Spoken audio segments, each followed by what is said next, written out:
아픈데 막달이 됐어. 참아요. 아기 나오면 해야지 했다가 나와. 나와야죠. 그럼 애기가 집에 있는데 어딜 가?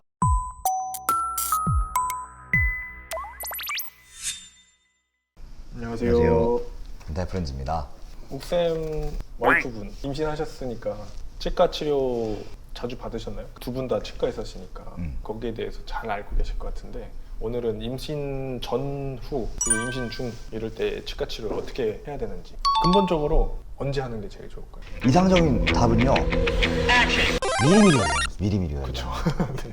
임신 전에 준비 중일 때 문제가 없는지 점검해서 치료할 것 빨리 치료해주고 이렇게 하는 게 제일 중요한데요. 왜 그럴까요? 관리가 안 됐는데 임신인 걸 알았다. 그러면은 일단은 걱정이 많아져. 어떻게 하다가 보니까 계속 미루게 돼요. 인터넷 찾아보면은 4에서 6개월밖에 안 보이거든. 4에서 6개월 됐어. 근데 이게 바빠. 그때 일이 치과 치료를 받는다고 시간이 비어지지가 않아요. 막상 그때가 되게 빨리 지나간다는 거죠. 그때 빨리 지나가고 4에서 6개월에 하기로 했던 게 일이 엄청 많아. 그럼 치과 일이 메인이 또 안 돼요. 미뤄지겠지. 근데 이제 나중에 그러면 너무 아파. 아픈데 막달이 됐어. 참아요. 아기 나오면 해야지 했다가 나와. 나와야죠. 그럼 애기가 집에 있는데 어딜 가?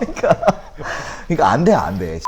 임산부가 세균이 많으면 구강 내에 뱃속에 이제 아이한테도 이제 전파가 될 수 있는 거죠. 그렇죠, 그렇죠. 임신 준비 중, 임신 전에 점검 받아보는 게 제일 좋은 방법이겠어요. 그렇죠. 기본적으로. 임산부에서 이제 제일 중요한 것 중에 하나가 제 생각에는 잇몸이거든요. 이제 임신성 육아종 뭐 이런 거 들어보셨죠? 네네네. 호르몬 수치가 좀 높아지고 여성 임신 중에 뭐 모든 염증이 다 마찬가지로 잇몸 염증이 굉장히 과반응을 하게 돼 있어요. 완전히 구강 안이 깨끗하면은 애초에 안 붓는데 원래 조금 잇몸이 붓고 이러셨던 분들은 임신 중에 호르몬 수치 같은 것 때문에 더 많이 붓게 돼 있거든요. 그렇죠. 네, 똑같은 상태여서도 임신 중일 때는 더 많이 붓게 되는 거죠. 거의 정말 많이 부어서 완전히 빨갛게 되는 걸 이제 임신성 육아종이라고 합니다. 평소에 잇몸이 안 좋으시면 반드시 잇몸을 관리를 해주셔야 되는데요. 치은염 발생이 일반 여성에 비해 임산부가 35%에서 100%까지 더 많다. 논문에는 되게 다양하게 나오는데 훨씬 많이 발생한다 이렇게 생각을 하면 되겠습니다. 그러니까 반응이 좀 과도하게 나니까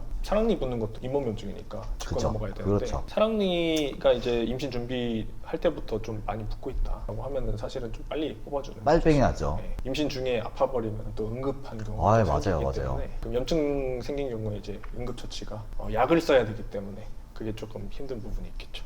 이제 결국엔 잇몸 관리할 때는 스케일링 잇몸 치료가 주가 되잖아요. 스케일링을 좀 주기적으로 자주 받고 아니면 임신 전에도 한 번씩 받아주시고 하는 게 중요한데 염증이 임신 전부터 심한 경우에는 잇몸 치료도 꼭 받으시는 거죠. 네네. 네. 꼭 받아야죠. 꼭. 잇몸 치료도 세균 감염의 위험성이 항상 있기 때문에 약 처방을 같이 해드리는 경우가 있는데 이 임신 중에 이러면 좀 난감하겠죠. 그다음에 이제 임신하신 분들 중에 오해하고 계신 게 있는데 임신 중에 스케일링 하면 안 된다라고 생각하시는 분들이 있어요. 맞아. 근데 스케일링은 사실은 언제 받아도 괜찮고요. 근데 원래 막 잇몸 염증이 엄청 심하신데 스케일링만 했다가는 잇몸 치료가 추가적으로 필요한 상황이 있을 수 있기 때문에 너무 심한 경우는 좀 미리미리 받아주시고 임신 중에 스케일링이 나라에서도 정말 권장드리는 게 건강보험공단에서 이제 본인 부담금을 30%만 내게끔 되어 있어요. 정말 싸게 해서 할 수 있게끔 하고 있으니까 잇몸 관리는 임산부라도 꼭 해줘야 됩니다. 네, 임신 전에 충치 얘기 한번 할 건데 충치 그렇죠. 치료도 미리 해놓으면 당연히 좋겠지만은 그 조금 크리티컬한 게 있어요. 뭐 신경치료 같은 거 해야 될 때, 그렇죠. 아니면 막 발치해야 될 때 너무 많이 그렇죠. 썼거나 해서 그렇죠. 이런 경우는 진짜 미리 하는 게 제일 중요한데 치아가 원인이 돼서 염증이 생기는 이제 치성 감염을 좀 유발하기 때문에 이거는 뭐 세균 증식하는 거거든요. 이러면 약을 써야 될 가능성이 좀 생깁니다. 신경치료 하다가 사실 신경치료가 어떤 치성 감염을 유발하지 않으면은 괜찮은데 감염을 유발할 수 있는 경우가 있거든요. 언제든지 유발할 가능성이 좀 있죠. 그렇기 때문에 이런 경우가 임신 전에도 있었다고 하면은 빨리빨리 치료를 해줘야 돼요. 그러면 이제 임신 중에 약물하고 방사선 촬영 뭐 이런 것들에 대해서 제가 총정리를 이제 시작을 할게요. 1번 마취제. 치과 마취제는 이제 리도카인이라고 하는데 에피네프린이라고 해서 혈관 수축제가 함유돼 있어요. 그렇죠. 이 혈관 수축제가 함유된 리도카인 제제는 안전합니다. 임신 중에. 그러니까 치과 마취해도 괜찮아요. 초, 중, 말 다 괜찮아요. 사실. 근데 이제 너무 임박하거나 초기 상태에서는 사실은 조금 불안하죠. 불안하지. 그런데 이제 어떤 마음의 안정을 우리가 얻을 수 있냐면은 내가 임신인지 모르고 치과 치료를 받고 있었는데 내가 이거 신경치료 하고 있었는데 어떡하냐, 애한테 문제 생기는 거 아니냐, 이런 질문들을 많이 하세요. 그리고 또 약간 마취제가라고 하는 게 내 몸에 직접 주사하는 거잖아요. 그렇죠. 그렇기 때문에 엄청 걱정을 많이 하시더라고요. 그런데 사실은 안정된 약물에 포함이 되기 때문에 그쵸, 그쵸, 그쵸. 크게 걱정하지 않으셔도 됩니다. 근데 이제 마음의 안정을 얻기 위해서 초기를 좀 피해서 중기 때 해주시는 게 좋죠. 더 낫습니다. 그 다음 진통제. 진통제 정말 중요한데요. 1차적으로 무조건 아세트아미노펜을 선택해야 돼요. 아세트아미노펜이 초기 중기 말기에서 좀 안정적인 편이고요. 그 엔세이드 계열 있잖아요. 무슨 프로펜, 무슨 센 뭐 이런 거. 제제는 나프록센 뭐 이런 것들인데 이런 엔세이드 계열 약물은 임신 초기에 좀 유산 위험성을 좀 높인 걸로 알려져 있고요. 과거에는 초기에도 괜찮다고 했었어요. 근데 이제 초기는 조금 피하고 중기에는 괜찮습니다. 말기에는 절대 안 돼요. 말기에는 완전 금기. 아세트아미노펜도 금기증이 있잖아요. 간염이 있거나 간 관련 질환을 앓으셨던 임산부 분들은 아세트아미노펜도 안 피해야 먹지. 돼요.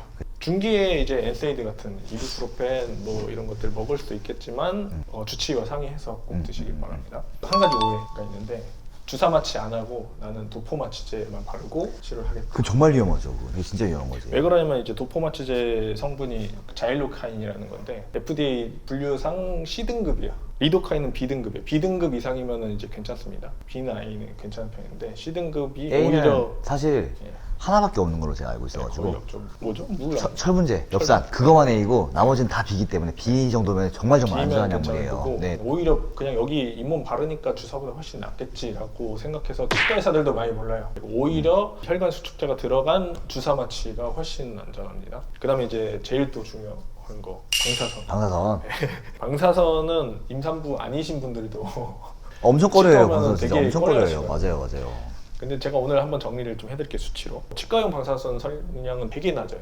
그러니까 우리가 생활 속에서도 방사선에 노출되고 있거든요. 그거보다 조금 높은 수준이기 좀 높죠? 때문에 괜찮은데 어느 정도 수준이냐면은 치아 하나만 찍는 치근단 사진 0.003 밀리시버트.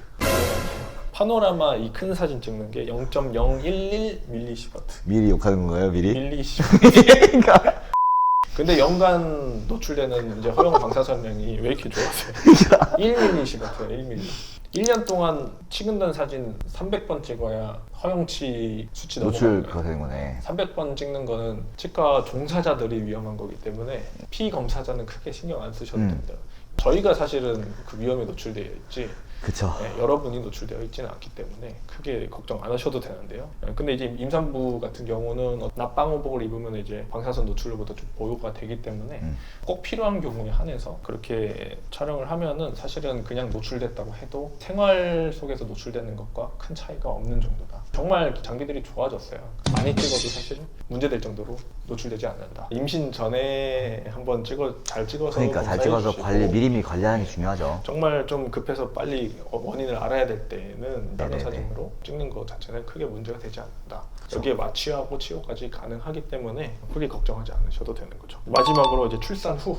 출산 후에는 크게 뭐 이미 풀이가 됐으니까 육아만 신경 쓰면 되는데 한 가지 걸리는 거는 치과 치료를 받기 시작했을 때 모유 수유하시는 분들. 그렇죠. 리도카인 제제가 수유할 때 태아한테도 태아가 아니라 신생아한테 노출될 수가 있기 때문에 그렇죠. 만약에 치과 치료 마취를 했다 하는 경우는 10시간 이상 있다가 수유를 해줘야 돼요. 이것만 좀 생각하시면 되겠어요.